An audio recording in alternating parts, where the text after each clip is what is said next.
군원이거든요. 그리고 또 장기반으로 저희가 군원이 어학원하고 중고반이 하나가 있어서 총 3기반으로 이루어져 있고, 저는 그 골고반 원장을 맡고 있고, 저는 고등수학을 직접 제가 수업을 하고 있어요. 그리고 입시 총괄 원장 3개반 전체 통틀어서 입시 총괄 원장을 맡고 있어서 뭐 강화도나 김포 지역에서 아이들 고등학생들 입시 컨설팅이나 대학 진학하는 거에 대해서 이제 제가 진행을 하고 있거든요. 그래서 오늘 어머님들 오신 이유는 이제 아이들이 중학교 1학년 올라갈 나이가 됐잖아요. 5학년 아이들도 이제 눈 감았다 뜨면 곧 6학년 되고 좀 있으면 중학교가 될 거라 이번 입시 체계가 조금 변화되는 부분도 있고 중학교 올라갔을 때 많은 것들이 좀 바뀌게 될 거거든요. 저도 지금 중학교 1학년 특목고반하고 영재반 수업을 하고 있는데 당장 이 아이들도 고등학교 진학을 위해서 열심히 달려나가고 있어서 이제 초등학교 6학년이면 벌써 아이들이 다 커서 아직은 너무 아기 있겠지만 대학을 갈 준비를 해야 될 때가 돼서 이렇게 자리를 좀 마련을 했습니다. 사실 종종 이런 자리를 좀 마련을 하고 싶고 설명회도 좀 제가 사실 작년 올해 초에도 설명회를 종종 진행을 했었는데 저희가 IH 학원으로 법인 설립을 하면서 좀 이런저런 통합하는 일들이 있어가지고 자리를 좀 자주 못 가졌었어요. 그래서 다시 이 자리를 빌어서 죄송하다는 말씀도 드리고 종종 이런 자리를 좀 마련하려고 하거든요. 저희 우선 윤수진 부장님을 좀 먼저 소개시켜 드리려고 해요. 저희 IH 어학원에 금요일 원장님 계시지만 저희 부장님께서 영어 캠프도 진행을 많이 해주셨고 이번에도 영어 모집을 하시면서 어학원 아이를 좀 즐겁게 수업할 수 있도록 프로그램 많이 짜주시고 기획해 주실 거거든요. 그래서 윤수진 부장님 저희 IH 어학원을 이끌어줄 분 중에 한 분이라서 먼저 소개시켜 드리겠습니다. 네, 안녕하세요. 손이라고 합니다. 잘 부탁드립니다.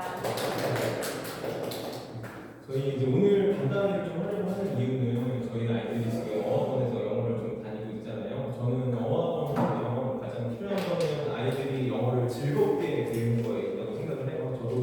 저는 비록 수학을 가르치고 있지만 저도 어렸을 때 영어를 처음 배울 때 저희 어머니께서 거의 한 30년 전인데도 불구하고 외국인 이제 교환학생들을 집에서 홈스테이를 시키시면서 저한테 그 외국인들하고 지금 영어를 배울 수 있게 도움을 주셨었거든요. 그게 저한테는 되게 큰 기억으로 남아있고 그 덕분에 제가 좀 사적인 얘기지만 저는 대학교 강의도 영국에서 한 2년 정도 했었거든요. 그래서 그때 아마 어렸을 때 영어를 그렇게 배운 게 한국에서 나고 자랐음에도 불구하고 외국에서 수업을 할 수 있는 비결 중에 하나가 아니었나라는 생각을 해요. 근데 이제 아이들이 점점 마냥 영어를 즐겁게만 배우기는 힘들어질 거예요. 제가 늘 비교하는 얘기가 있는데 수학은 영재반이라는 게 있잖아요. 저희 지금 중학교 1학년 영재반 같은 경우 제가 수업하고 있는 아이들은 지금 중학교 3학년 과정이 끝나가고 있고 중학교 3학년 때 배우는 내용들이 대부분 고등학교 수업하고 연관이 돼 있어서 지금 실제로 고등학교 문제들을 풀고 있어요. 그리고 강화도 본원 같은 경우에는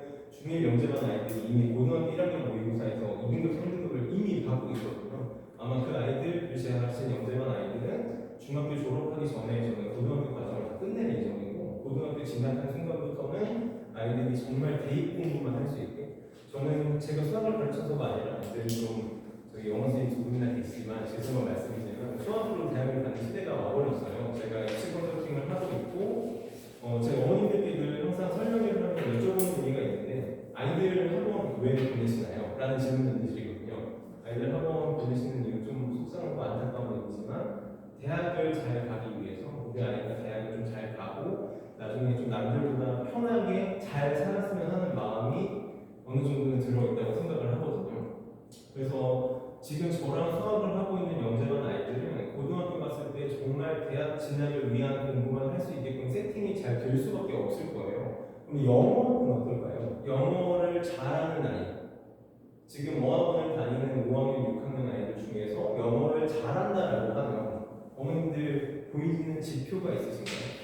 우리 아이가 영어를 유창하게 말하고 지금 뭐 당장 미국 뉴스를 틀었을 때 그걸 들을 수 있고 할 수 있다면 영어를 잘한다 거기에 만족하시나요? 저는 좀 길게 보자면 그런 것도 너무 중요하겠지만 대학교 입시 영어를 잘하는 건 우선 기본으로 깔고 가야 된다고 생각하거든요. 우리 아이가 영어를 유창하게 잘하고 듣기가 잘 되고 외국인을 만났을 때 거리낌 없이 회화를 할 수 있지만 영어 시험을 봤을 때 점수가 안 나온다? 그럼 어머님들은 어학원에 보내는 이유가 저는 없다고 솔직히 생각을 해요. 그래서 저희가 이런 준비를 좀 해나가려고 하고 있어요. 제가 설명회를 좀 몇 번 했었는데 참석하신 분들은 들어보셨겠지만 이제 현재 중1 아이들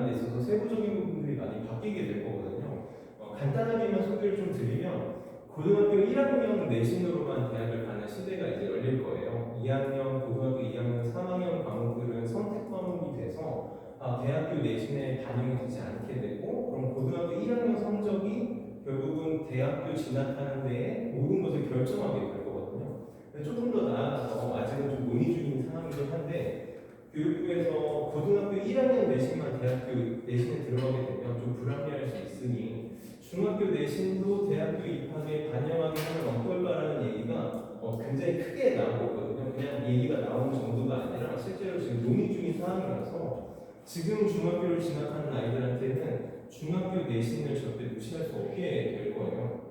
그래서 지금 현재 중학교 1학년 아이들은 내신을 보고 있지 않지만 지금 6학년 아이들이 내년에 중학교 1학년 올라가게 되면 저는 이제 거의 모든 지역에서 김포에서도 내신을 볼 거라고 좀 확신하고 있거든요. 사실 올해 중학교 1학년 아이들 내신을 볼 거다라고 많은 중학교에서 발표를 했었는데 아직은 좀 시기상조라는 얘기가 나와서 거의 김포 지역에서 1학년 시험을 안 보고 있어요. 근데 이제는 볼 예정이고 제가 그때 아마 거의 100% 보지 않을까라고 생각을 하고 있거든요. 그럼 지금 어학원에서 6학년 아이들, 5학년 아이들이 영어 수업을 듣고 있을 때 갑자기 중학교 1학년 올라가서 너네 이제 영어 시험 봐야 되니까 영어 외워야 되고, 저희 내신 중학교 내신 혹시 어머님들도 학교 다닐 때 공부 많이 해보셨지만 영어 과목이라고 느끼시나요? 전 영어 암기 과목이라고 생각했었거든요. 교과서 달달 외워야 되고 부교재 달달 외워야 되고 그냥 영어를 잘하는 것만으로는 시험을 잘 보고 좀 힘든. 근데 오히려 바꿔서 생각해 보면 영어를 좀 능숙하게 하지 못하는 아이도 노력을 열심히 하면 시험을 잘 볼 수 있는 시험이기도 했어요. 지금도 사실 별반 다를 게 없거든요. 중학교 1학년에 올라가자마자 아이들이 영어 내신 공부를 하게 되면 분명히 엄청난 괴리감을 느낄 수밖에 없을 거예요. 나는 분명히 어학원에서 즐겁게 노래 부르고 신나게 영어 하면서 영어를 배웠었는데 갑자기 몇 달 지나서 중학교 올라왔더니 달달 외우라고 하고 단어 못 외우면 집에 못 가게 하고 지문 몇 번씩 쓰게 하고 이런 것들을 보면 아이들은 내가 지금까지 배운 게 영어가 아니었나? 라는 생각을 자연스럽게 할 수밖에 없을 거거든요. 왜냐면 제가 그랬어요. 저는 초등학교 6학년 때까지 항상 외국인들하고 회화 공부만 하고 듣기만 하고 열심히 만화 보면서 영어 공부를 했었는데 중학교 1학년 딱 올라가니까 갑자기 주어, 동사, 1형식, 2형식 이런 얘기를 하면서 생전에 저는 듣도 보도 못한 얘기들을 하기 시작하더라고요. 물론 저희 어학원에서는 아이들 문법 공부를 잘 시키고 있지만 어학원에서 배우는 문법과 중고등학교에서 배우는 문법의 괴리감을 좀 아셔야 되거든요. 고등학교 모의고사 문제 혹시 최근에 보신 적 당연히 없으시겠죠? 저희 좀 안타깝지만 해석을 하면 고등학교 모의고사 다 100점 받을 수 있을까요? 내가 해석을 온전히 다 할 수 있다면 고등학교 수능에서 100점을 받을 수 있는가? 그렇지가 않거든요. 저희 가끔 유튜브 같은 데 보면은 외국인들, 미국인들 안쳐서 듣고 우리나라 수능을 풀게 하는데 대부분의 외국인 아이들이 반도 맞추지 못해요. 이게 어떻게 영어냐? 이거는 내가 쓰는 영어가 아니다라고 얘기할 정도로 굉장히 큰 괴리감을 갖고 있기 때문에 이거에 맞춰서 훈련하는 게 저는 너무 필요하다고 생각을 해요. 사실 수학도 마찬가지거든요. 수학도 저는 수업을 할 때 이론 수업을 굉장히 강조하는 편이에요. 아이들이 그냥 문제만 단순히 푸는 게 아니라 우리가 의자의 정의가 뭐니라고 하면은 사람이 암기해주는 도구다라고 말할 수 있는 것처럼 수학도 단어 하나하나가 갖는 의미들을 알아야 문제에 적용할 수 있을 거거든요. 우리 아이들이 보통 학원에서 선생님들이 칠판에 문제 풀어주시고 따라서 풀어봐라라는 훈련을 하게 되면 수학을 잘할 수 없듯이 영어도 내가 배운 문법들이 문제를 해석하는데 어떻게 쓰이고 또 해석을 다 했다 하더라도 답을 내는데 어떤 훈련을 하는가가 너무너무 중요한 수업이 될 거예요. 그래서 제가 오늘 간담회를 하려고 하는 이유가 저희 6학년 아이들을 이제 슬슬 이런 준비를 해야 될 때가 되지 않았나라는 결론을 내리게 돼서 어머님들께 이 자리를 빌어서 저희가 6학년 그리고 5학년 아이들 수업을 조금씩 입시에 맞춰서 수업을 해나가겠다라는 걸 알려드리려고 이 자리를 좀 마련하게 됐어요. 저희 이제 중학교로 올라가게 되면 지금 중학교 같은 경우는 그냥 지역에서 이렇게 선택이 되겠지만 저희는 김포는 비평준화 지역이라 고등학교는 선택해서 가게 되잖아요. 아마 이제 그런 고민들 지금부터 하시는 어머님들도 계실 거고 아직은 좀 시간이 있으니까 나중에 생각해보지고라고 하시는 분들도 계실 텐데 저도 이제 여기 김포 지역에 와서 수업한 지가 한 1년 정도가 됐고 고등학교 내신들도 분석을 하고 저도 컨설팅을 하고 있다 보니까 대학교를 얼마큼 잘 보내고 있는가를 좀 염두를 계속 하고 있는데 이 지역에서는 단연권 어머님들도 당연히 아시겠지만 저는 압도적으로 김포를 가야 된다고 생각하는 사람 중에 한 명이에요. 저도 지금 고등학생들 아이들을 위해서 가르치고 있는데 김포고 다니는 아이들도 있고 김포 외고 아이들도 있고 또 상호고, 은양고, 풍무고 많은 아이들이 있거든요. 제가 늘 믿는 말 중에 하나가 띠리끼리예요. 띠리끼리 어울릴 수밖에 없다. 네, 김포고를 다니는 아이들은 확실히 그런 게 좀 있더라고요. 학교 분위기 자체도 우리는 대학을 잘 가야 된다는 분위기가 있고 뭔가 수행평가나 이런 거를 할 때도 대충대충 하지 않고 아이들이 거기에 되게 목숨을 걸더라고요. 1점에서 받기 위해서. 가장 단편적인 예로 지금 이제 고등학교들이 막 계약을 해서 수행평가를 하고 있는데 운양고, 사업고, 풍무고 아이들은 수행평가 뭐 하니? 라고 물어보면 잘 모르겠는데요. 뭐 문제 쪽지 시험 보겠죠 뭐 이러고 말아요. 근데 김포고 아이들은 먼저 와서 선생님 저 보충 한 번만 해주면 안 돼요? 수행평가 교과서 뭐 문제 중에서 뽑기해서 풀이한다는데 하루만 좀 보충해주면 안 되냐? 그래서 보충을 쭉 불렀더니 뭐 그럼 질문하는 것만 풀어줄까라고 했더니 선생님 저 1점이라도 감점당하면 안 되니까 다 풀어주시면 안 돼요? 저희 뭐 풀 줄 몰라서 하는 게 아니라 자기가 푼 거랑 선생님 푼 걸 비교해보고 싶으니까 다 풀어주면 안 되냐? 이렇게 얘기를 하더라고요. 이게 뭐 김포고를 가기 위한 내신이 다른 학교보다 높기 때문에 애초에 공부 습관이 들어있는 아이라서 그럴 수도 있겠지만 저는 그게 학교의 분위기라고 생각을 하거든요. 학교 분위기 자체가 대학을 가기 위해서 좀 목을 매는 학교이기도 하고 그리고 제가 또 얼마 전에 특목고에 대한 설명도 했었고 또 한 번 더 마련을 할 건데 혹시 특목고를 또 계획하고 계신 어머님들도 계실 거예요. 특히 이제 어학원에 꾸준히 보내시는 어머님들은 국제고나 외고에 대한 궁금증이나 아니면 우리 아이가 막연하게 일반고를 가는 것보다는 특목고를 가면 대학을 좀 잘 간다거나 혹은 좀 매너님 말씀이지만 실제 이런 어머님들이 많이 돼서 있어 보여서 우리 아이가 특목고 다닌다 그러면 있어 보여서 특목고를 보내고 싶어 하시는 어머님도 많으세요. 저는 좀 확고한 게 우리 아이가 만약에 이과 성향이 좀 아니고 우리 아이의 꿈이 이과 쪽에 가깝다면 저는 무조건 외고 국제고는 보내지 말아야 된다고 생각을 해요. 지금 제가 김포외고 아이들을 가르치고 있는데 김포외고 같은 경우는 좋은 학교는 맞아요. 정말 좋은 학교는 맞지만 문제는 아이들이 대학 입시 공부만 하기에 집중할 수 없는 학교 중에 하나이기도 해요. 어느 학교에서 하고 있는 다양한 활동들이 많고 제가 가르치고 있는 아이는 두 아이 모두 중국어과인데 정말 안타까운 얘기인데 중국어 수업을 전체 수업 중에 한 3분의 1이 중국어 관련 수업을 듣고 있음에도 불구하고 이 3분의 1의 중국어 수업은 대학 입학에 반영이 전혀 되지 않는 과목이거든요.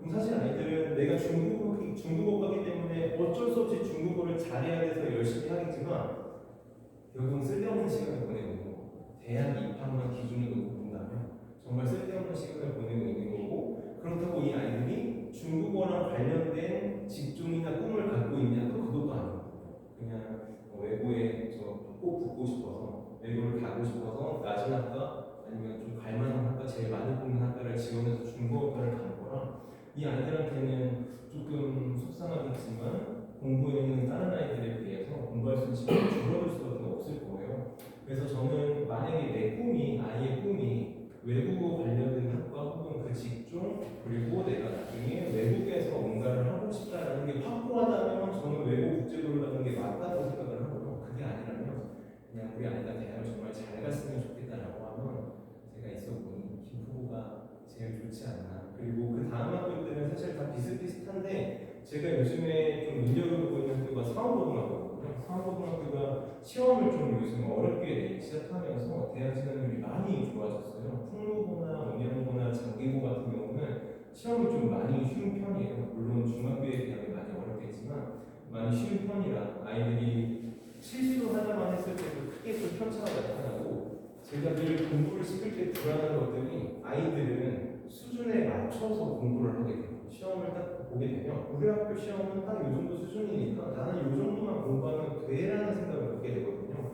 그게 아이들이 결국은 대학 진학할 때 발목을 잡지 않나라는 생각을 좀 강하게 하고 있어요. 그래서 저희가 고등학교나 대입 설명 같은 경우도 우선 빠르게 9월달에 하나 좀 마련을 하고 있어서 그때 좀 자세하게 얘기를 드리도록 하고 오늘 저희가 이제 자리를 마련한 이유는 저희 고등부 대표 강사분이시거든요. 저희 최동현 선생님이라고 제가 나중에 소개해드리겠습니다.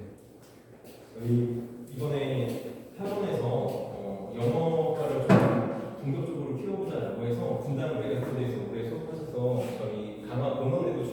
지금 정시반 나가고 계시고 저희 학원에서도 고등부랑 중등부 이끌어 나가실 분이거든요. 그래서 저희 이제 초등학교 6학년 아이들 이제 중학교 1학년 올라가게 되면 상위반 같은 경우는 아까 말씀드린 것처럼 영어 영재반을 하나 제가 만들 생각이에요. 그래서 정말 수학처럼 고등학교 영어를 풀어 나갈 수 있는 아이들 반을 하나 만들고 싶어서 그 반을 이제 맡아서 이끌어 주실 분이랑 오늘 영어 설명회 최대형으로 진행해 주실 거거든요. 그래서 한번 좋은 말씀 부탁드리고 얘기 드리도록 하겠습니다.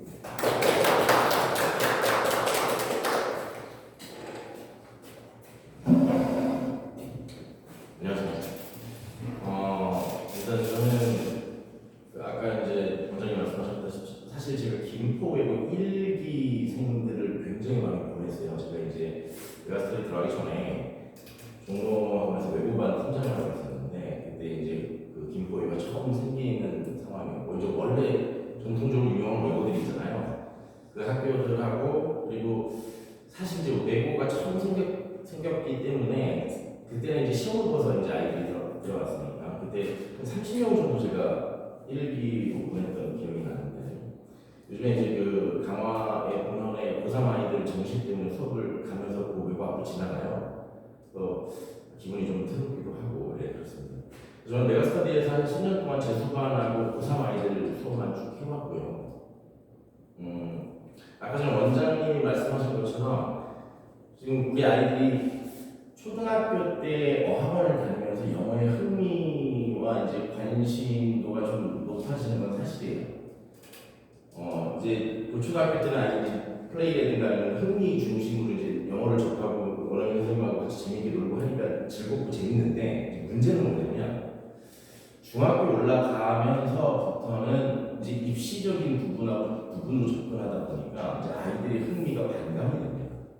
근데 그나마 좀 다행인 건 중학교까지는 괜찮아요. 중학교 이제 학교 내신 시험이라는 것이 사실은 고등학교, 그러니까 대학에 들어갈 때 아직까지 반영되지 않기 때문에 선생님들도 문제를 출제하는데 그닥 굉장히 좀 뭐라 그럴까 이 아이들 입시에 대한 압박을 좀 벗어나서 문제를 출제하시고 그 학과 과정 안에서 보통 문제를 출제하시니까 본인이 조금만 더 노력을 하고 어느 정도 서포트만 받으면 중학교 때까지는 A 등급은 좀 쉽게 좀 받을 수 있는 편이에요. 근데 문제는 뭐냐면 고등학교에 딱 들어가는 순간부터 영어에 대한 흥미가 완전히 딱 떨어집니다. 예. 그왜 그러냐면 중학교에서 고등학교 딱 올라가는 순간 일단 공부해야 할 영어의 양이 굉장히 방대해지고 또 하나는 자기 이 아이들이 초등학교, 중학교 때 봤던 글의 소재 자체가 너무 어려워져요.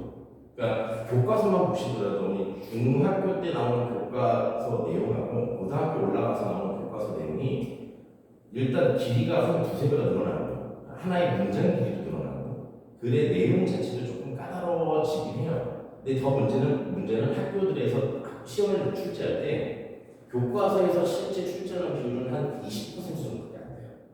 나머지는 전부 다 부교재, 그 다음에 이제 모의고사, 그 다음에 학교에서 자체적으로 만드는 그런 교재들에서 굉장히 많은 문제를 출제해요. 이거 왜 그러냐면 고등학교 때부터 내신 시험이 전부 다 대입에 직접적으로 반영이 되기 때문에 아이들을 무조건 상대평가로 전부 다 나눠놔야 돼요.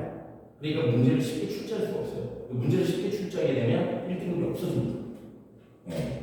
그래서 고등학교에서 선생님들이 문제를 출제할 때 학교마다 출제하는 방향과 패턴이 좀 많이 달라요. 네. 그래서 고등학교 입시 때는 어떤 학교를 다냐에 따라서 그 학교에 맞춰서 내신 대비를 다 준비해야 되는 건 사실이에요. 근데 이제 제가 말씀드리고 싶은 거는 고등학교에서 내신 대비를 하는 건 물론 그 학교만의 특색이 있으니까 거기에 맞게 준비를 하면 되는데 더 본질적인 문제는 뭐냐면 아이들이 흥미가 아예 없다는 거예요. 그러니까 일단 고등학교 올라가면 너무 외워야 할 게 많으니까 단어도 하루에 최소한 100개씩 계속 학원이든 학교에서든 계속 푸시를 하고 문제는 또 중학교 때까지는 쭉 읽고 해석이 됐는데 고등학교 올라오니까 한 줄 읽고 해석이 안 돼요. 자, 그게 왜 그러냐면 실제 수학 능력 시험에서 영어 문제를 출제하는 기준은 대학에서 원서를 읽고 이해할 수 있느냐를 측정하는 거거든요. 그러니까 기본적으로 그 자체가 놀이 위주가 아니라 흥미 위주가 아니라 굉장히 아카데믹합니다. 그러니까 그 자체가 아카데믹한 글들을 출제할 수밖에 없어요. 원래 수능 시험 자체가 대학에서 아이들이 이 여러 전공이든 아니면 비전공이든 아니면 학문적인 그런 텍스트를 읽고 이해할 수 있는 능력을 어느 정도 측정하는 것이기 때문에 지문 자체가 굉장히 재미가 없습니다. 그래서 어렸을 때 소설이라든가 아니면 뭐 영화 이런 걸 이제 보면서 굉장히 힘들게 영어를 공부하다가 고등학교 올라가는 순간 이제 입시 공부를 하게 딱 되는 순간 너무나 지겨워요. 내용도 지루한 것뿐만 아니라 읽고 뭔 말인지 이해가 안 됩니다. 예. 그런 상황이 이제 딱 닥치게 되니까 아이들이 중학교 3학년 때 보통 아이들이 중학교 3학년 때 이제 고등학교 1학년 과정부터 이제 선행을 하게 되는데 영어는 고등학교 1학년 올라오면 첫 3월달 모의고사를 봐요. 근데 고등학교 1학년 3월달 모의고사는 형태는 수능형이지만 사실 중학교예요. 그러니까 고등학교 1학년 3월달 모의고사를 딱 보게 되면 중학교 때 어느 정도 했던 애들은 2등급, 1등급 거의 왔다 갔다 해요. 근데 문제는 6월달 넘어가면서부터는 점수가 이제 뚝뚝 떨어지게 돼요. 그러니까 중학교 때 마인드 공부를 하기 시작합니다. 그러면 아이들이 흥미를 잃지 않고 영어를 붙잡고 갈 수 있게 하는 방법은 뭐냐? 사실은 저는 이제 그 재수생 아이들하고 3학년 아이들을 입시를 하면서 1년이면 충분히 바꿀 수 있다고 생각했어요. 그래 이제 재수하러 오는 아이들은 기본적으로 태도가 실패를 한번 맛봤기 때문에 일반 고등학교 이제 같은 수능을 보더라도 재학생 아이들하고는 조금 태도가 좀 다르긴 해요. 근데 문제는 1년 동안에 그걸 바꾸기가 양도 너무 많고 그 다음에 자신이 어렸을 때부터 해왔던 습관이 너무 몸에 배 있어서 글을 읽고 이해하는 방식 자체가 자신의 습관대로 갖게 돼 있어요. 그러니까 수업을 해주고 이렇게 해야 돼라고 아이들한테 얘기를 하면 그걸 이해를 하는데 문제는 막상 시험지를 딱 보게 되면 그 과거의 습관이 그대로 나와요. 그래서 제가 생각한 게 이거 중학교 때에서부터 리딩하는 훈련을 좀 시켜야 되는구나. 그렇지 않으면 이거 너무 힘들거든요, 아이들이. 실제로 사실 좀 혹시 학생들 중에 여학생 어린이 계십니까요? 네. 남학생들보다 여학생 아이들은 현저하게 흥미도가 뚝 떨어집니다. 예.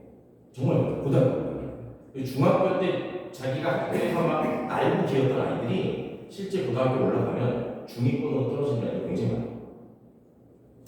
그러면 왜 영어가 아이들이 중학교 때부터 준비하지 않고 고등학교 이제 올라가는 중3서부터 준비하기 시작하면 힘들어지냐면 텍스트 자체가 수능 시험에 나오는 텍스트는 굉장히 짧습니다. 그러니까 어느 수능 다 보셨죠? 네. 수능 이렇게 텍스트를 보시면 요 한 지문당 문제가 하나씩 출제가 돼요. 근데 이 한 지문의 길이가 짧아요. 지문의 길이가 짧은데 이 짧은 그 지문의 길이 안에 굉장히 압축적인 정보를 분산시켜 놨습니다. 자, 이게 글의 텍스트의 구성 자체가 그래요. 이 지문들은 전부 다 100% 논문 같은 데서 발췌를 해요. 예전에는 그 출제위원들이 실제 이제 글을 써서 그걸로 출제를 했었어요. 근데 이제 아시겠지만 수능 시험이 워낙 큰 시험이다 보니까 오류가 생기게 되면 전국적으로 난리가 되는 상황이기 때문에 이미 검증된 글을 가지고 문제를 출제해요. 그래서 사실은 글 자체가 현대 시의성과 조금 적절하지 않은 글들도 있고 그 다음에 철학적이고 추상적인 글들이 많을 수밖에 없습니다. 그리고 원래 의도 자체가 학문적인 글을 읽고 이해할 수 있는 걸 측정하는 것이기 때문에 글의 소재나 내용 자체가 그래요. 자, 그러면 보통 한 7개에서 8개 문장으로 하나의 주제를 이렇게 제시해 주는데 문장도 길고 어휘도 생소하면서 신텍스, 그러니까 문장 구조도 정확하게 알아야 되는데 문장 구조를 알고 단어를 알고 있다고 생각하고 그게 이제 영어 공부에 다라고 생각했던 애들이 이제 막상 고등학교에 올라서 시험 보게 되면 좌절감, 그러니까 거기서 오는 좌절감이 공부에 포기를 하게 돼요. 자, 왜 그러냐면 하나의 주제를 가지고 7, 8개 문장으로 전달을 하려고 하다 보니까 너무 압축적이에요. 그러니까 압축적이라는 건 뭐냐면 첫 번째 문장, 두 번째 문장 그 행간이 너무 긴 겁니다.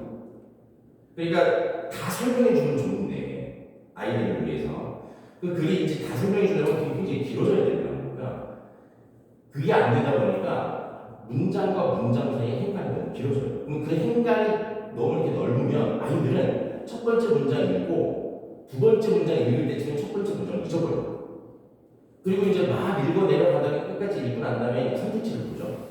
그러면 머릿속에는 지금 자기가 첫 번째 문제에서 이 지문을 읽었던 정보들 한 7개, 8개의 문장을 통해서 나온 정보들이 머릿속에 한 7, 8개가 막 난립하고 있는 거예요. 그러면 선택지에는 그 7, 8개의 정보들이 다 들어가 있어요.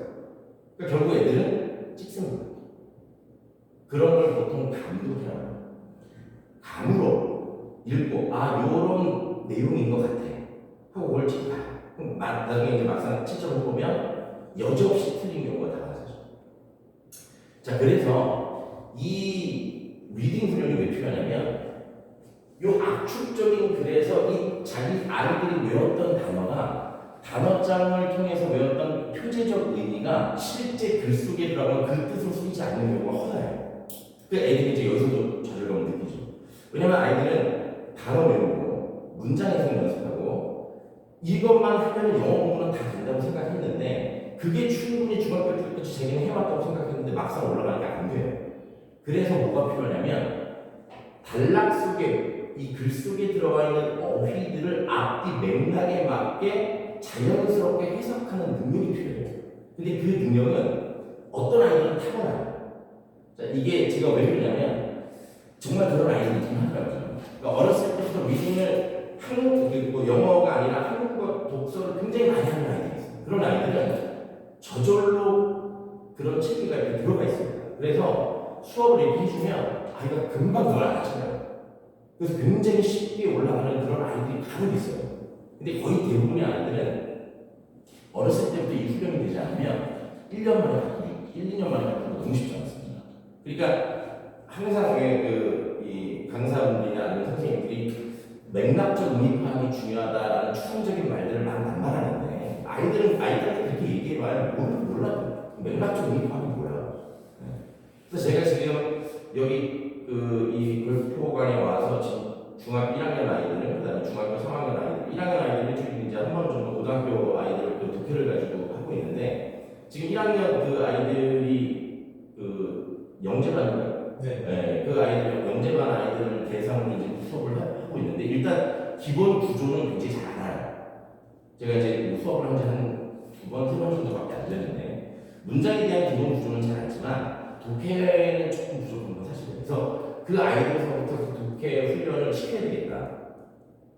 그리고 이번 중학교 1학년, 2학년, 3학년 때 고등학교에 그 리딩하는 지문을 가지고 1시간에 한 지문을 하든 아니면 두 지문을 하든 간에 그 훈련만 아이들이 흥미만 갖게 되면 이건 고등학교 올라갈 때는 그냥 영어는 잡아먹고 가는 겁니다. 그래서 사실 저는 고등학교의 수능 시험의 영어 과목은 중학교 때 결판 난다고 생각해요. 고등학교 올라가면서 준비하기 시작하면 이미 굉장히 많이 늦어요. 왜냐하면 고등학교 올라오는 내신 시험에 대한 압박감이 어마어마하고 그 다음에 거기다 수능까지 같이 공부를 해야 되기 때문에 아이들이 재미있게 즐겁게 관심을 갖고 공부할 수 있는 과목들이 많지 않아요. 네. 그래서 영어 시험은 중학교 때 끝난다. 저는 이렇게 생각하고 있고 중학교 1학년, 2학년, 3학년 때 사실은 수능 3학년 정도 때까지 가면 수능 시험을 볼 수 있는 정도의 레벨까지는 만들어놔야 된다고 생각합니다. 그러면 이제 아이들이 고등학교 올라가면 영어는 어머님들도 아시다시피 절대평가이기 때문에 영어 공부에 많은 시간을 투자하게 되면 상대적으로 다른 이 상대평가를 보는 수학이나 국어 또는 다른 과목들에 시간을 투자할 수가 없어요. 그래서 중학교 때 영어를 웬만큼 끝내주시고 고등학교 올라가서는 특히 수학, 여기에 굉장히 많은 시간을 투자해야 돼요. 예. 1학년 때서부터 우리 아이들이 지금 어느 정도 어학원에서 신텍스나 문법을 좀 공부를 해왔으면 중학교 1학년의 어느 정도 레벨에서는 고등학교 과정을 천천히 시키면서 이 글을 읽는 맛을 아이들이 느끼게끔 만들면 그때는 고등학교 올라가서도 아주 무리 없이 충분히 쭉 리딩을 할 수 있어요. 근데 이제 그 훈련이 되지 않으면 점점 힘들어지고 흥미가 뚝 떨어지고 영어 자체는 그냥 보지 않게 되는 상황이 올 수도 있어요.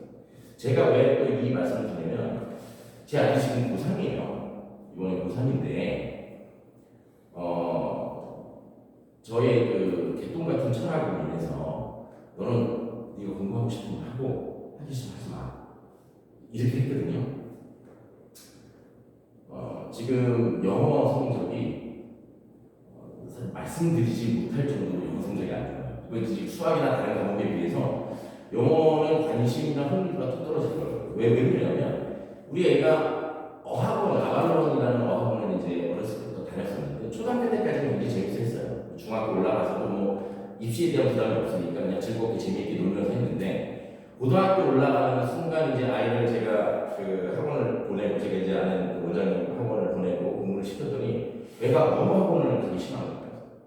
아까 말씀드렸던 그 이유 흥미나 관심 자체가 뚝 떨어져요. 그냥 자기가 재미있게 놀았던 방식이 아니라 너무나 지루하고 글도 어렵고 해석도 안 돼요.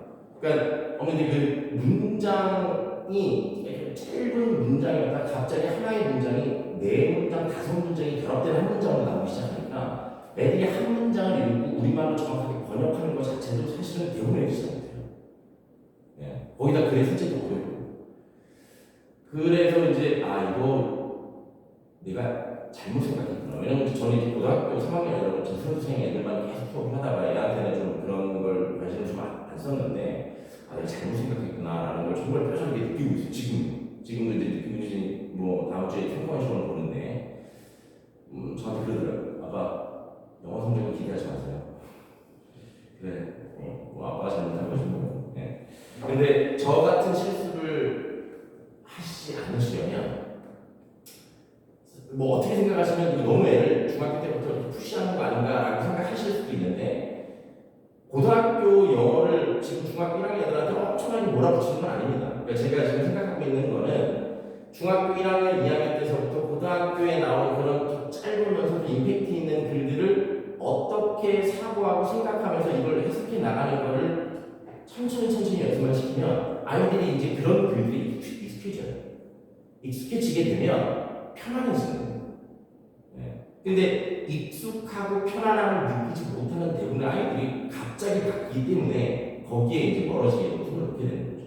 그래서 그 부분들을 조금 신경 써 주시면 영어는 사실 이제 절대평가이기 때문에 고등학교 올라가서 공부 비율, 공부 양을 영어는 현저히 줄이셔야 돼요. 그래야 다른 과목, 특히 수학이나 국어나 이제 다른 상대평가 과목에서 사실 대학이 이제 결정이 되니까 그 부분들을 좀 염두에 두셔야 됩니다. 근데 영어가 안 된다 그러면 사실 난감하죠.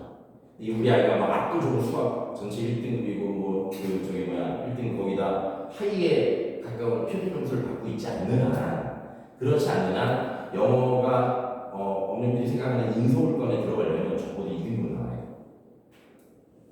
적어도 2등급이 나와야지 3등급서부터는 학교에서 이제 그 점수를 마이너스를 하는데 2등급에서 3등급으로 넘어가는 순간 점수차가 굉장히 커집니다.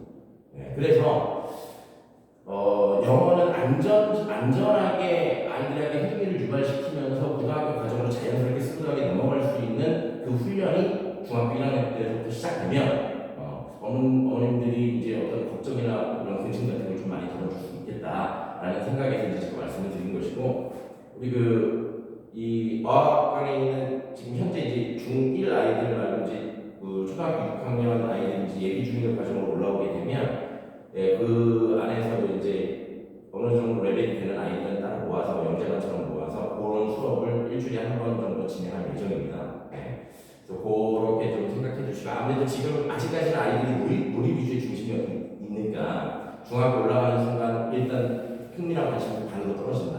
고등학교 올라가면 흥미랑 관심이 아예 없어진다. 이 부분을 잘 생각하시고 중학교 때 고등학교의 과정에 대한 이 신텍스라든가 아니면 글의 흐름이라든가 맥락적 의미 파악하는 부분들을 조금씩 연습을 시켜주시고 익숙하게 만들면 영어는 괜찮다. 그 말씀을 좀 드리고 싶습니다. 혹시 오늘도 뭐 편하게 궁금하신 거 있으시면 질문하시면 제가 다 말씀드릴게요.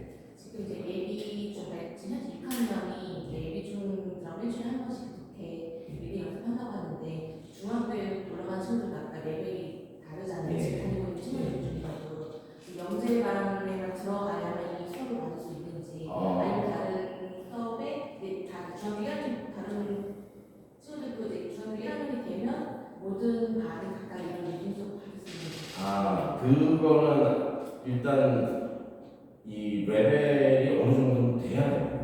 그래서 지금 뭐 그 부분에 대해서는 제가 정확하게 이제 아직 그 부장님이나 원장님하고 얘기를 이런 반을 개선할 계획이고 그런 부분에 있어서 커리큘럼을 지금 가지고 있긴 하지만 모든 아이들을 다 집어넣고 수업을 할 수는 없어요. 그러면 그 아이들은 지금 아예 이 영어에 대한 흥미가 더 떨어질 수도 있기 때문에 그럼 어느 정도 좀 레벨이 있는 아이들을 대상으로 할 수밖에 없는 수업이에요. 근데 이제 물론 이 아이들이 1학년 올라가서 이제 레벨 테스트를 보고 하면서 이제 올라와가지고 조금 더 그 이론이 늘어날 수 있겠죠. 네. 이제 1학년도 있고 2학년도 있어요. 그런 수업을 또 이렇게 따라가는 수업들이. 네. 또 말씀. 저희가 간단하게 형식으로 하려고 하는 게 어머님들 사실 궁금증 풀어드리려고 준비한 자리거든요. 편하게 말씀해 주시고 없으시면 없으실까요? 저희 5학년 친구들 리딩 수련을 어떻게 먼저 준비해요? 6학년 1년도 있잖아요. 예. 초등학교 5학년 아이들은 지금 어학원에서 충분히 준비를 잘 해주실 것 같은데 이 아이들은 일단 흥미와 재미를 떨어뜨리지 않게 공부를 시키는 게 맞고요. 그 다음에 이제 사실은 6학년 올라가면서부터 이제 어머니들이 중학교를 지금 앞두고 있기 때문에 그 부분에서는 입시와 관련된 부분들이 사실은 감이 될 수밖에 없어요. 지금 이제 6학년 아이들은. 그래서 5학년 아이는 이제 우리 학원에서 지금 갖고 있는 프로그램하고 그 문법 프로그램하고 리딩 프로그램하고 그걸 잘 따라가게끔 만들어 주시면 충분히 이제 6학년에서 중학교 올라갈 때는 우리 중등부 이 영어 프로그램으로 이렇게 매끄럽게 진행될 수 있을 것 같습니다. 근데 문법 공부는 좀 필요해요. 왜냐면 중학교 때 올라가서 이제 아이들이 품사 문법을 공부하기 시작하는데 이전에는 사실 어학원에서 이 그래머라는 게 이제 뭐 학교에서 배우는 그래머라기보다는 좀 재미있게 이제 수업을 하면서 배우다가 중학교 올라가면 이제 품사 문법을 배우니까 일단 거기서 일단 흥미가 발감이 돼요. 뭐 명사, 동사, 형용식, 이형식 이런 거 막 나오기 시작하면서. 근데 이제 보통 아이들이 그 재미있게 놀 때는 그런 일단 용어 자체를 지루하지 않으니까. 근데 이제 그거를 중학교 올라갈 때 같은 문장인데 어떻게 매끄럽게 자연스럽게 이렇게 이어질 수 있느냐. 이건 사실은 학원 선생님의 역량이고 학원의 역량이에요. 예, 그런 부분들이 좀 있는데 5학년이면 그냥 재밌게 잘 놀 수 있게 즐겁게 학원 다닐 수 있게만 하면 일단 될 것 같아요. 그리고 이제 학원에서 그 레벨이 다 정해져 있죠. 그죠, 부장님? 예, 레벨이 있으니까 그 레벨 차곡차곡 쌓아 올라가시면서 공부를 시키면 저절로 이렇게 연결될 수 있지 않을까라고 생각이 듭니다. 지금 6학년인데요. 예. 6학년 전체가 지금 어학원 공부가 아니라 입시반으로 해서 입시 영어를 배우게 되는 이 건가요? 부분은 제가 답변을 드릴게요. 저희가 이제 1학년 아이들을 이번 분기부터 예비 중으로 편성을 해서 네. 조금씩 어학원에서 입시 준비하는 영어로 색깔을 맞춰나가려고 하고 있어요. 너무 한꺼번에 확 바꿔버리면 아이들도 또 말씀하신 것처럼 흥미를 잃고 재미가 확 떨어질 수 있어서 약간 어학원의 색깔과 입시 영어의 색깔을 약간 브릿지 단계로 지금 준비해나가고 있는 분기가 이번 분기거든요. 그래서 아이들이 자연스럽게 내가 이제 이런 영어를 해나가야 되는구나를 자연스럽게 배워나가는 단계로 이번에 6학년 아이들을 이제 이번에 중고반으로 넘겨서 이제 예비 중일 그 수업을 좀 준비해 나가려고 해요. 그러면 2학기는 준비 과정을 진행할 시간인 네. 건가요? 그럼 영재반으로 가는 그 선별 기준은 어떻게? 결국은 이제 저희 테스트가 될 수밖에 없을 거예요. 이제 수학 같은 경우는 영재반을 갈 수 있는 영역도 정확하게 저희는 테스트를 보고 기준이 됐을 때만 넘어갈 수 있고 또 하나 무시할 수 없는 게 진도적인 부분도 무시할 수가 없거든요. 수학은 눈에 보이는 확연한 진도가 있잖아요. 1학기, 2학기, 2학기. 근데 영어도 보이진 않지만 진도가 어느 정도 저희가 존재하거든요. 커리큘럼을 짤 때도 저희가 진도에 맞게 커리큘럼을 짜고 있고 중간 과정을 건너뛰고 그 반에 넘어가게 되면 아이들이 당연히 혼란을 받게 되거나 힘들어질 수밖에 없어요. 그래서 저희 수학 같은 경우도 너무 잘하는 아이가 있으면 우선 상위반에서 좀 진도를 빠르게 빼서 영재반으로 넘기는 과정을 거쳐 나가거든요. 영어도 지금 우리 아이가 최상위반이 아니다라고 하더라도 점점 아이 실력을 봐서 괜찮으면 그 반들의 속도를 좀 올려서 나중에 저희가 지금 아직 초등학교 6학년은 이 반을 대상으로 이렇게 중등부터 고등형을 하겠다라고 콕 집어놓지는 않았어요. 이제 이번 3개월 동안 준비를 하면서 12월 달부터 세팅을 해나가려고 이 반에 올 수 있는 아이들을 좀 줄일 예정이라서 우선 만약에 어머니께서 우리 아이가 그 반에 가려면 어떻게 해야 되나요? 라고 여쭤보시면 지금 기존에 있는 반에서 수업을 잘 따라오고 잘 한다면 그게 좋은 결과가 나타나서 나중에 테스트 보고 충분히 갈 수 있다고 생각하고 일단 6학년 지금 2학기 때 예비 중일로 올라가는 아이들은 일단 포커스를 맞춰야 되는 건 뭐냐면 문법이에요. 그래서 기본 문법 이제 중학교 올라가서 배우게 될 이 팔품사랑 문장의 형식에 대해서 아이들이 기본기가 갖춰져 있어야 그래야 이제 아까 제가 어머님들한테 말씀드렸던 고등학교 1학년 과정의 그 리딩 파트를 이제 매끄럽게 갈 수 있지. 그렇지 않으면 그 이 기본 문형이나 그 신텍스에 대한 파악이 안 되면 그 수업 자체를 따라갈 수가 없어요. 그래서 지금 6학년 2학기에서 이제 중학교 1학년 올라가는 그 단계는 문법을 집중적으로, 그러니까 어휘하고 문법을 집중적으로 공부를 이제 시키는 그런 과정이라고 생각하시면 되십니다. 네. 학원의 제 영재반이 수학과 영어를 따로따로 영재반인가요? 두 수업 모두 다 들어서 통합적으로 영재반이 이루어진가요? 우선은 따로 갈 수밖에 없을 거예요. 중등 과정에서는 이제 확실히 좀 아이들이 둘 다 잘하는 아이들도 존재하겠지만 수학만 잘하는 아이들과 영어만 잘하는 아이들이 있는데 만약에 우리가 영어를 너무 잘하는데 수학은 조금 뒤처지는데 강제로 영재반에 있으면 이것도 엄청난 인표가 날 수밖에 없을 거거든요. 그래서 저희 실제로 지금도 중학교 1학년 이제 상위반, 최상위반에 영어는 하고 있지만 수학은 밑에 반에서 하고 있는 아이도 있고 수학도 또 반대인 경우도 있고 둘 다 하고 있는 아이들도 있어서 저희는 어머님들께서 그런 것만 하나 알아주셨으면 좋겠어요. 물론 영재반에 있다라고 하면 우리 아이가 잘하는 거다라는 인식이 있으시겠지만 본인 아이의 진도 상황이나 수준에 맞는 반에 들어가 있는 게 우선 가장 좋은 거거든요. 저도 이번에 중1 특목고반에서 2명 아이를 영재반으로 올렸어요. 저희 선생님들께서 수업을 하시다가 이 아이가 이제 좀 이 반에서도 뛰어나가 영재반으로 가야 되겠다라는 결론이 나면 저희도 주저없이 올리거든요. 또 반대의 경우도 있어요. 영재반에 있다가 아이가 좀 못 따라온다 싶으면 어머님께 전화 연락드려서 이 아이를 위해서라도 밑에 반에서 차근차근 다시 한번 짚어나가는 게 좋겠다라고 저 과감하게 말씀을 드리거든요. 그래서 우리 아이가 물론 최상위반에 다 있으면 너무 좋겠지만 우선은 아이를 위해서 기존에 맞는 반에서 점점 올라나가는 아이들이 충분히 있기 때문에 너무 걱정 안 하셔도 괜찮을 거예요. 두 가지 질문인데요. 이제 중학교 선택에 대해서 좀 고민되는 부분이 내신이 중요하다고 말씀하셨는데 좀 중점적으로 봐야 될 부분이 어떤지, 좀 시험이 쉬운 쪽으로 가서 뭐 이렇게 가는 게 맞는 건지, 아니면 그 쪽으로 좀 신경 써주는 학교를 가서 좀 내신이 갖기 어렵더라도 그렇게 가서 좀 환경적으로 안정된 곳을 가는 게 맞는 건지. 저는 중학교 같은 경우는 일반적인 그 보편화된 학교를 하는 게 가장 좋다고 생각해요. 저희가 이제 제가 제일 예를 많이 듣는 학교가 감정중학교, 금파중학교거든요. 감정중 같은 경우는 시험이 우선 좀 많이 쉽게 출제되는 학교예요. 그래서 아이가 가게 됐을 때 조금만 노력해도 올 A를 받는 게 굉장히 좀 쉬운 학교 중에 하나거든요. 근데 여기서도 나타나는 문제점은 저희도 이제 감정중학교에서 계속 전교 1, 2등 하다가 김포고 간 아이가 있는데 첫 시험에서 좌절을 하더라고요. 학교 중학교 때는 조금만 공부해도 다 100점이었는데 고등학교 가서 중학교 때 공부했던 것만큼 하고 시험을 봤더니 모든 과목이 40점대가 나왔어요. 그래서 아이가 너무 좌절감을 가져가지고 한 일주일 동안 밖에 나가지 못하더라고요. 자기가 이렇게 점수를 받으려고 공부한 게 아닌데. 그래서 너무 쉬운 학교를 가는 것도 좋지 않지만 그래서 저는 이게 학원에서 해줘야 될 일이라고 생각을 하거든요. 그 감정중에서 전교 1등 하던 아이가 저랑 고등학교 올라오면서 저랑 수업을 했는데 제가 그 아이한테 학교 시험 수준 이상으로 공부를 해야 된다. 이 아이가 이제 이번에 깨닫고 기말고사는 거의 이제 100점을 받았거든요.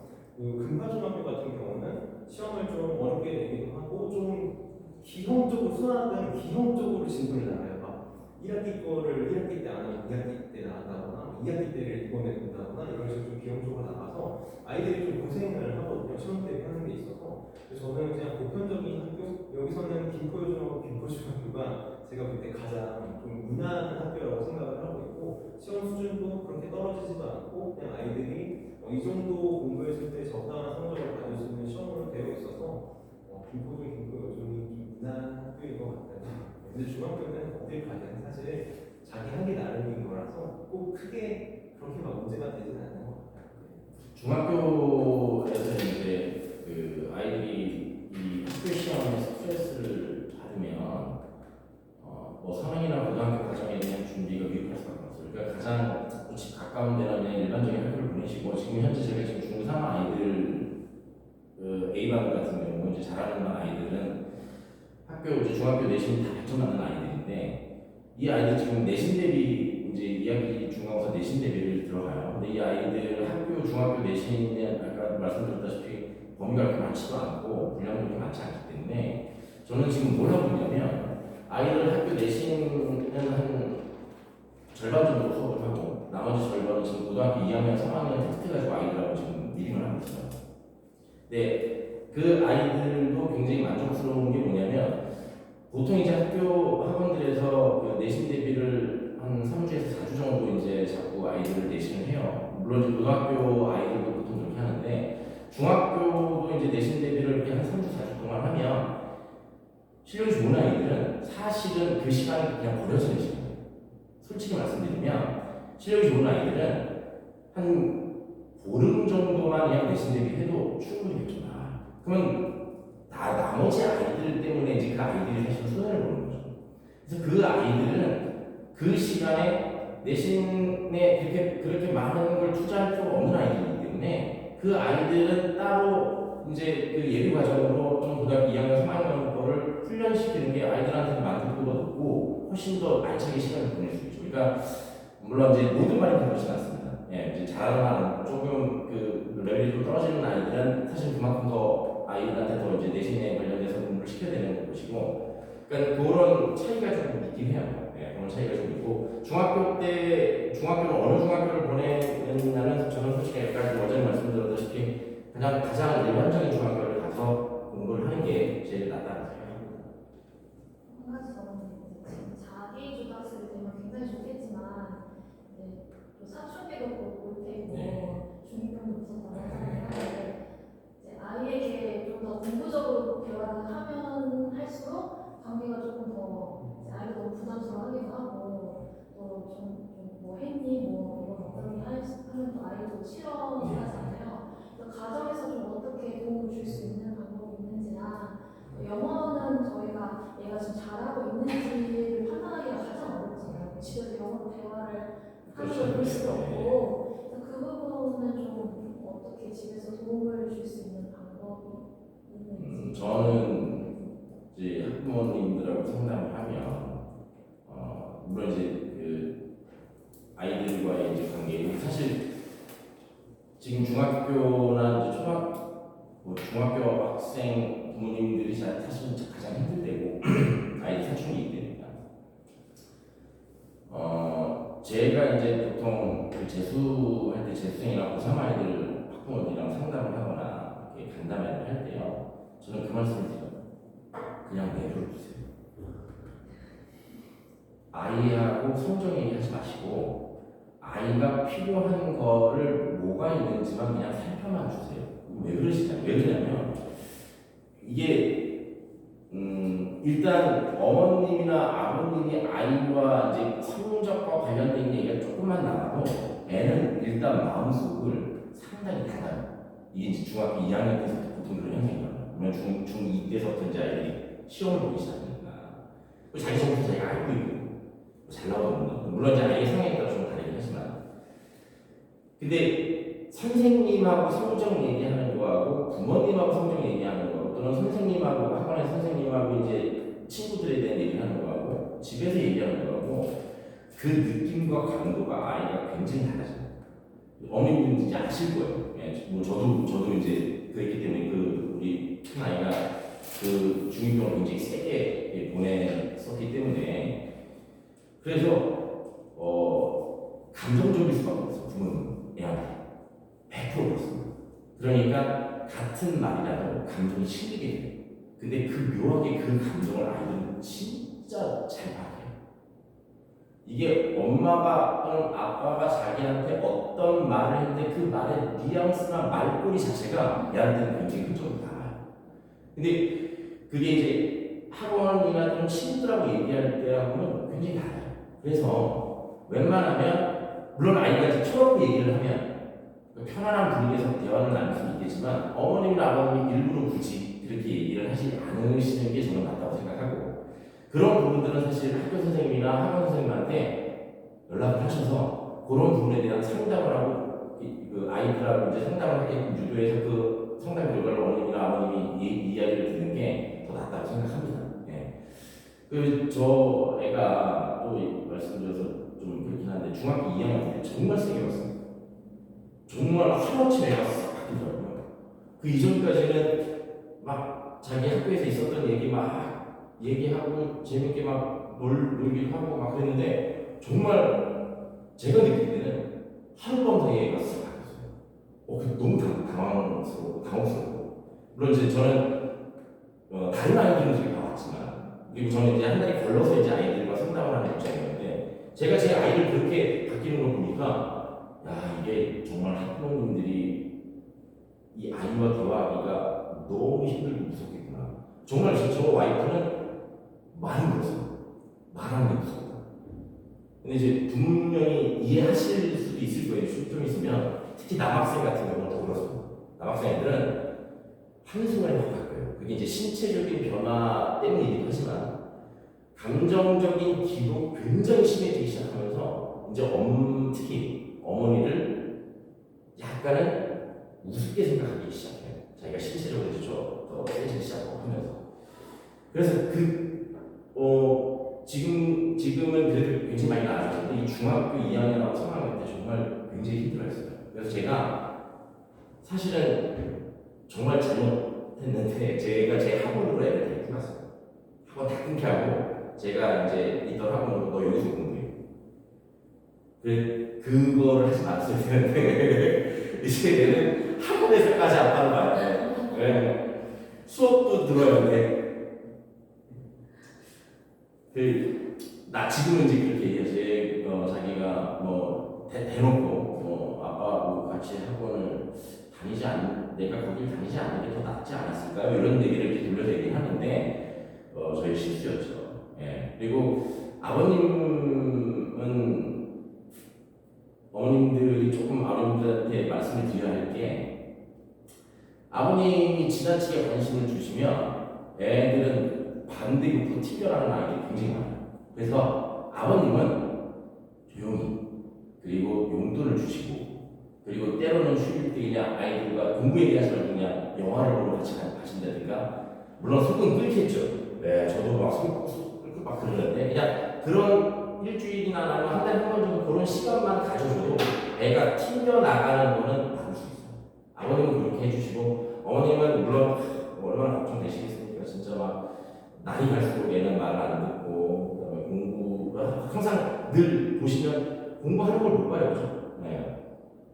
이게 이제 어머님이 생각하고 있는 기대와 이게 이만큼인데 아이가 생각하고 있는 게 다르기 때문에 사실은 예전과 달라진 건 없는데 이제 기대가 달라져서 보이는 게 달라지는 거예요. 네.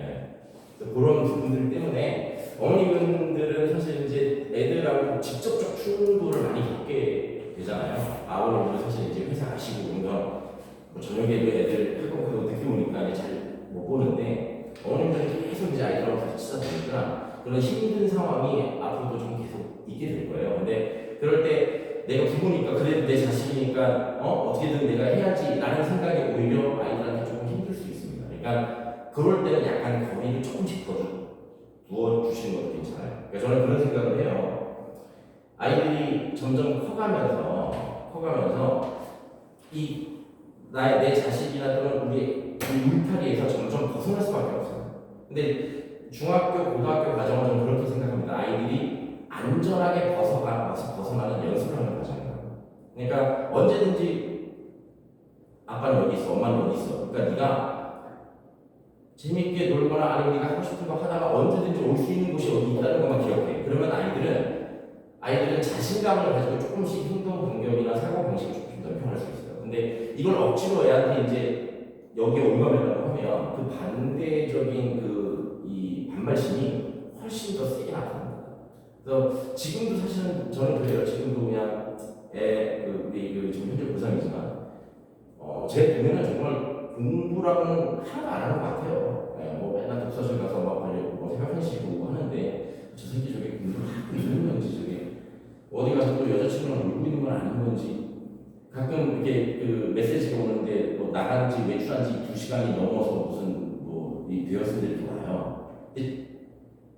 이때 보통의 부모님들의 특성이 뭐냐면 애한테 전화를 하고 메시지를 보냅니다.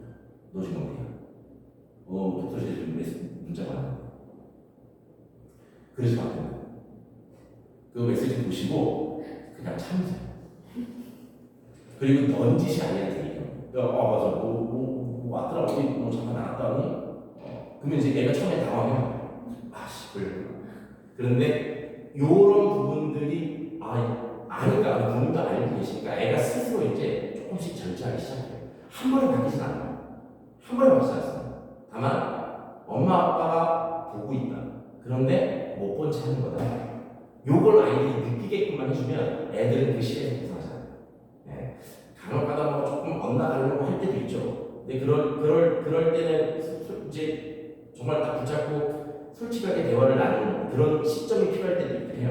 근데 그렇지 않은 경우에는 아이들한테 어느 정도 자유를 좀 주시고, 그리고 애한테 너무 간섭하지 마시고, 특히 이제 공부와 관련해서 아까 말씀드린 것처럼 애들을 사슬로 이렇게 올라가려고 하지 마시고 점점 풀어주세요. 지금 조금씩 아이들이 나가려고 할 때입니다.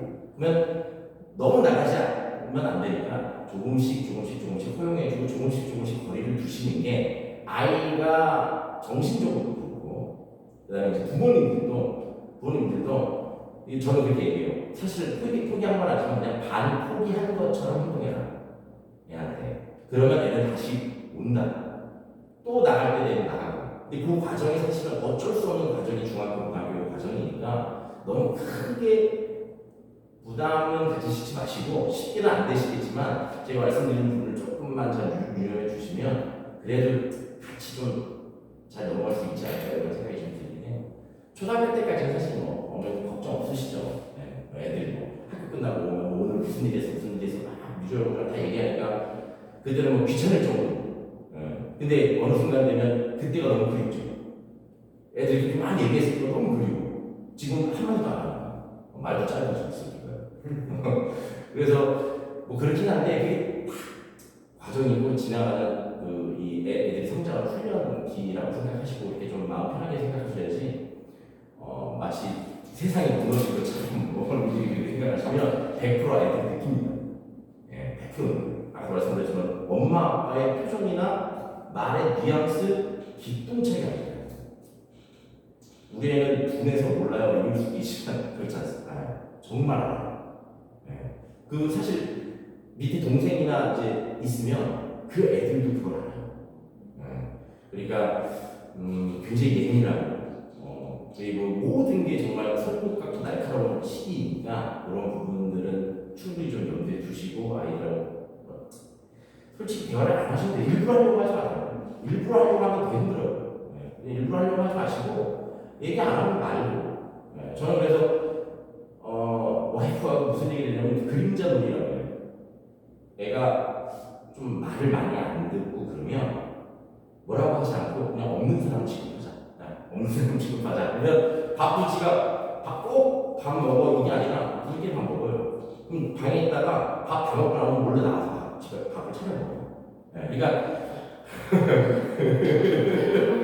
왜냐면 자기가 배고프니까 먹어야 되니까 어떻게 할 거야.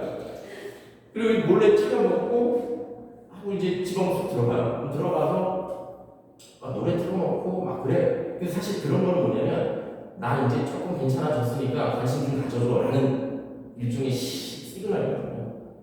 그렇다고 뭐 갑자기 이렇게 하지 말고 그럴 때는 이제 저녁 때 이렇게 막 치킨이나 이런 걸 좀 시켜가지고 뭐 닭다리 먹을래? 먹지 말고 아니요 먹게요. 우리 술로 나가서 같이 먹으면서 자연스럽게 얘기하면 좋더라고요. 뭐 그 과정들이 사실은 어머님들은 매일매일이 고통이죠. 고통이고 저도 이제 우리 애 때문에 와이프가 집에서는 못하니까 차에서 전화가 울면서 전화가 저기 중학교 2학년 때 많이 있어요. 왜 그러냐? 이렇다. 그래, 냅둬라. 어떡하니? 근데 그 과정들이 지금은 사실은 조금 이제 많이 좀 나아졌고 그 어떤 느낌이 들면 많이 컸구나. 3학년이긴 하지만 정신적으로 좀 많이 컸구나. 공부는 이제 지가 알아서 하겠죠. 저는 사실 기다리고 있어요. 자기가 이제 지금 고3이지만 재수를 하거나 뭘 하거나 하더라도 영어 공부를 좀 도와줘요.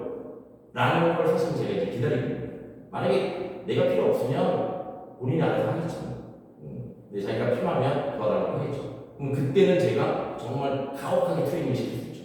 자기가 원해서 왔으니까. 근데 그 이전에는 제가 억지시켰거든요.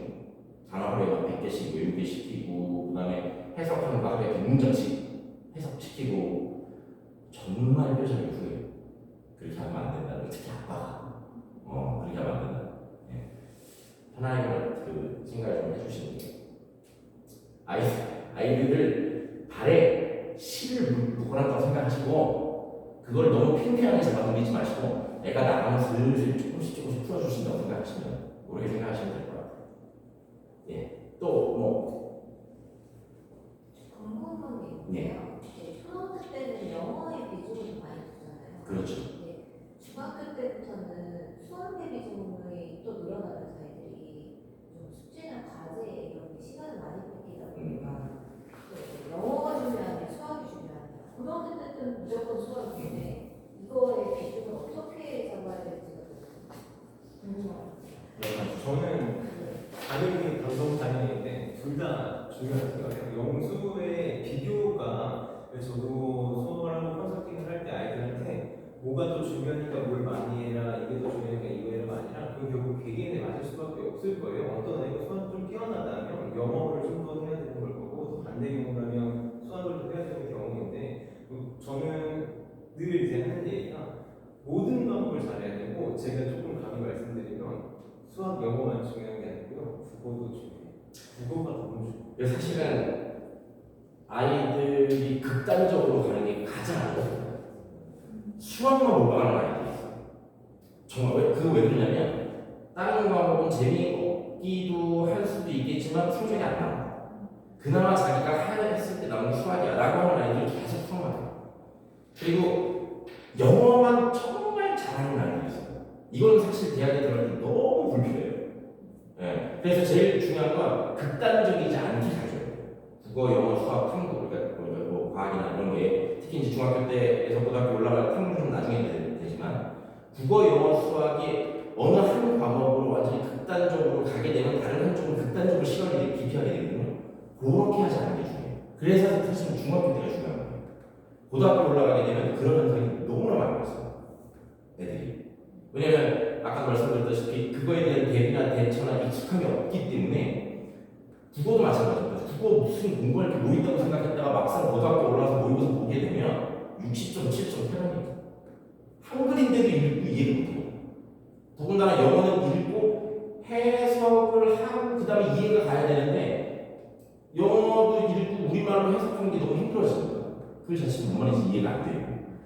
그러니까 이제 애들이 이제 기피하게 되죠. 그나마 상대적으로 수학은 숫자고 이 규칙이 정해져 있으니까 자기가 중학교 때부터 해왔던 그런 부분들 때문에 좀 괜찮은데 언어 쪽은 그런 기피 현상이 굉장히 심해요. 그래서 중학교 때부터 국어하고 영어 이쪽 언어 쪽을 좀 준비하고 대비시키는 게 굉장히 중요한 겁니다. 극단으로 치닫지 않게 하기 위해서. 네. 그래서 이 고등학교 때 나오는 또는 그런 아카데믹한 질문들을 가지고 아이들은 계속 조금 훈련을 시키는 게 그게 굉장히 중요해요. 중학교 때는. 아까 말씀드렸다시피 중학교 때 사실 이건 불가능하다. 고등학교 올라가기 시작하면 늦었다 이제.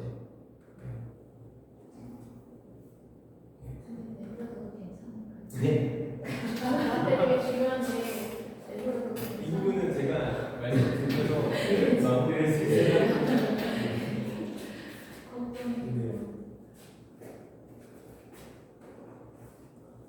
제가 지금 여기 세계관 원장님을 맡고 있어서 저는 배를 보는 데 있어서 항해하는 데 있어서 선장의 중요성을 늘 생각을 많이 하거든요. 선장이 얼마나 확고하게 지시를 내릴 수 있고 자기 지시에 자기 스스로 믿음이 있어야 되고 자신감이 있어야 되느냐. 만약에 선장이 저쪽으로 배를 몰아야 된다라고 하면서도 본인 스스로가 이게 맞나 싶으면은 선원들이 당연히 동의할 수밖에 없을 거고 저희 학원도 마찬가지라고 생각을 하거든요.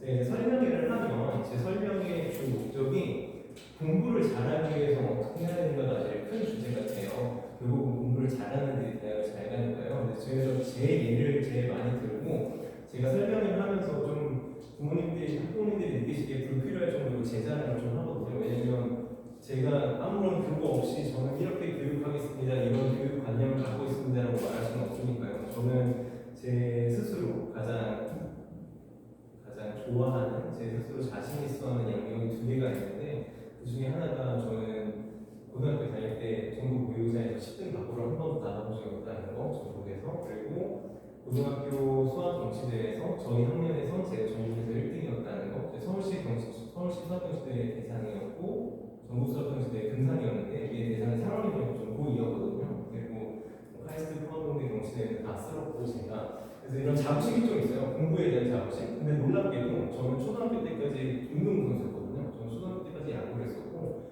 중학교 때는 음악을 하고 골프 선수를 했어가지고 학교도 잘 안 나갔었어요. 공부를 뒤늦게 시작했기 때문에 어떻게 공부해야 되는가에 대해서 좀 확고한 철학을 좀 가지고 있거든요. 놀랍게도 저희 부모님께서 어머니께서 수학 선생님이세요. 그래서 수학 선생님이신데도 불구하고 저는 운동하고 좀 엇나가고 했었는데 제가 저희 부모님께 늘 감사하는 게 있고 저는 아직 자녀가 없고 계획 중인데 저희 어머님, 아버님께 그런 말씀 드리거든요. 내가 나중에 아이를 낳으면 엄마 아빠가 날 키웠던 것처럼 키우고 싶다. 엄마 아빠가 나한테 해줬던 것처럼 그대로 해주고 싶다고. 그때 제일 감사했던 게 저는 태어나서 한 번도 저희 부모님께 공부하라는 말을 들어본 적이 없어요. 네, 저희 가끔 저국에서 10대 안에 드니까 공부하라는 말을 하겠냐라고 하시지만 중학교 때도 단 한 번도 하신 적이 없으시고 뭐 초등학교 때도 마찬가지고 고등학교 같은 제가 좀 성적 자랑하고 싶어가지고 이렇게 슬쩍 저도 말씀하신 것처럼 고등학교 때 말이 없는 아이들이었기 때문에 슬쩍 성적표를 이렇게 거실 테이블 위에 올려놓으면 저희 어머니 아버지 보시더니 야, 네 성적인데 내 성적 아니고 네 성적인데 뭐 엄마 아빠가 가서 뭐하냐 네 성적은 네가 책임지는 거지. 근데 제가 초등학교 때부터 늘 들어왔던 말 중에 하나가 네 인생은 네가 책임지는 거야. 우리 엄마 아빠가 책임져 주는 게 아니라 너 인생은 너가 책임져 주는 거니까 너가 알아서 살아라. 대신에 너가 필요한 게 있으면 말하면 다 지원해주고 도와줄게. 그래서 저는 고등학교 때 학원도 제가 다 알아보고 다녔었어요. 제가 가서 학원 그래서 문으로 들어가서 혹시 시간 한 번만 들어가도 돼요? 수업 한 번만 들어가도 돼요? 하고 제가 결정해서 다니고 엄마 나 이제 학원 다닐 거니까 학원비 내줘 하고 다녔었거든요. 제가 이제 자녀가 없어서 감히 이런 말씀을 드리긴 힘들지만 제가 지금 중1 아이들 특목고반하고 이거 제가 수업하는데 이제 어제 나 어머님들하고 정기적으로 전화를 한번 돌려야 돼서 전화를 좀 돌리면서 상담을 했는데 어머님들께서 다 똑같은 말씀을 해주셨어요. 저는 수업을 할 때 아이들한테 내가 한 가지 약속을 하거든요. 그 약속이 20년이 지났을 때 너네가 반드시 날 기억하게 할 거다. 어떤 이유든 간에 그때 이충 선생님 말 좀 들을 거가 됐건 아니면 내가 그때 선생님 말 잘 들어가지고 이렇게 잘 되거나 됐건 어떤 이유든 간에 너네가 날 기억하게 만들 거다라는 얘기를 하거든요. 그래서 이런저런 얘기들을 좀 많이 해줘요. 제가 아이들 한 달에 한 번씩 집에 가서 엄마 아빠한테 사랑해라고 3번 말하고 동영상 10초 이상 찍어라고 그런 숙제도 내주고 가끔은 공부를 왜 해야 되는가에 대해서도 얘기를 좀 해주거든요. 근데 어제 어머님들하고 전화를 다 돌리는데 해주시는 말씀이 우리 아이가 집에 와서 요즘 이제 사춘기가 와가지고 한마디도 말을 안 하는데 가끔 원장님 얘기를 한다. 가끔 원장님이 이런 말 해줬어. 원장님은 이렇게 했대. 원장님 학교 다닐 때 어땠대? 이런 얘기를 하는 게 너무 좋았다고 하시더라고. 한마디도 안 하던 아이가 먼저 무슨 일 있었니? 라고 안 해도 가끔씩 와가지고 이런 얘기를 하는 게 자기 너무 감동이라고. 안부는 어제 전화하면서 우시더라고요. 한 2달째 애가 한마디도 안 하는데 며칠 전에 갑자기 오더니 엄마 나 공부하기 문제집 좀 사줘. 왜? 그랬더니 원장님이 그렇게 살았대. 나도 좀 해보고 싶어가지고 어머님이 울면서 서점에 가서 문제집을 사왔다고 하시더라고요. 그래서 제가 그런 걸 보면서 그게 저희가 해야 될 일이라고 생각을 해요. 사실 전문가라는 게 있잖아요. 제가 늘 예로 드는 게 격투기 선수들은 싸움 전문가가 아니라 사실 다이어트 전문가거든요. 다이어트의 몸 체중을 빼는 거에 대해서 그 사람들이 다이어트를 그렇게 전문가들 하듯이 다 노하우가 있고 기술이 있을 거거든요. 저희가 교육 쪽에 있어서는 그런 전문가의 역할을 해야 된다고 생각을 해요. 저도 그래서 아이들한테 늘 학원 왜 다녀야 되는지, 공부 왜 해야 되는지, 이게 참 이상하게도 저도 그랬지만 부모님이 얘기하는 잔소리인데 뭐 선생님이나 동네 형이나 이렇게 얘기하면은 그게 다 좋은 조언으로 받아들이더라고요. 제가 저희 선생님들 회의할 때도 꼭 2가지를 말씀을 드리거든요. 제가 어머님들께도 자신있게 말씀드릴 수 있는 게 저는 학원을 오는 게 싫으면 안 된다고 생각을 해요. 학원을 오는 게 싫어지는 건 학원의 가장 큰 잘못이라고 생각을 하거든요. 물론 공부를 하는 게 편하고 쉽게만 할 수 없겠지만 힘들 수는 있겠지만 이 힘든 거랑 보기 싫은 건 다른 거거든요. 저는 중학교 때까지 공부를 안 했어서 이 나이에 아이들이 학원에 와 있는 것만으로 너무 너무 신기해요. 제가 그러지 않았기 때문에. 그래서 아이들 학원 다니기 싫다라는 말 안 나오게 수업해달라고 즐겁게 수업해줬으면 좋겠고 무엇보다 강조하는 게 칭찬이거든요. 아이들은 시험 문제를 틀리면 혹은 숙제를 틀리면 생각보다 엄청난 스트레스를 받아요. 근데 거기서 부모님들이 너 이거 왜 틀렸어? 너 왜 또 틀렸어? 라고 하면 그게 트라우마가 되더라고요. 나는 이걸 못하는 아이구나. 나는 안 되는 아이구나. 제가 시험을 보면 아이들 시험 다음날 사진 찍어서 보내러 가거든요. 그럼 아이들이 늘 사진을 찍어서 보내면서 선생님 죄송해요 라고 이렇게 틀려서 제가 늘 그래요. 아니 문제 틀려서 속상한 건 너네가 제일 속상하지 왜 나한테 죄송하냐. 그래서 아이들이 시험 못 봐서 죄송해요 선생님 저 많이 틀리면 혼나요 라고 하면 왜 혼나냐. 너네가 못 보면 가르친 내 잘못이고 속상한 건 너네인데 왜 내가 너네를 혼내기냐라고 얘기를 하거든요. 그게 제 가장 주된 교육관이고 저는 저희하고 이렇게 조금 만들 거거든요. 모든 아이들이 못해서 학원을 다니는 거지 잘해서 다니는 거 아니거든요. 그래서 못하는 아이들이 잘하게 만드는 거, 안 하는 아이들이 공부하게 만드는 게 저희가 해야 될 일이라고 저는 확고하게 생각을 갖고 있고 저는 설명이 끝날 때마다 늘 어머님들께 부탁드리는 게 있어요. 저희가 오늘 설명회가 아니라 간담회라서 1시간 정도밖에 안 했지만 제가 설명회 하면 보통 한 2시간 반 정도 하거든요. 사실 밤새도 할 수 있는데 2시간 반 정도 하면 제가 좀 집안 사람이랑 이렇게 조시는 어머님도 계시고 힘들어하시는 어머님도 계세요. 제가 이렇게 얘기하거든요. 아이들은 늘 학원에 가서 매일 2시간씩 앉아있고 가거든요. 이렇게. 그러면 아이들은 집에 와서 무슨 말을 듣고 싶어 할까? 뭐 배웠니? 잘했니? 문제는 다 맞았니? 숙제는 했니가 아니라 고생했다. 힘들었지. 제 애들한테 맨날 그러거든요.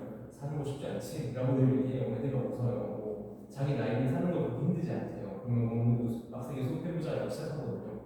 아이들은 그런 한마디가 필요할 거예요. 저는 아이들한테 뭐 했니? 너 잘하니? 누구보다 뭐 얼마나 더 하고 있니가 아니라 잘하고 있다. 힘들지?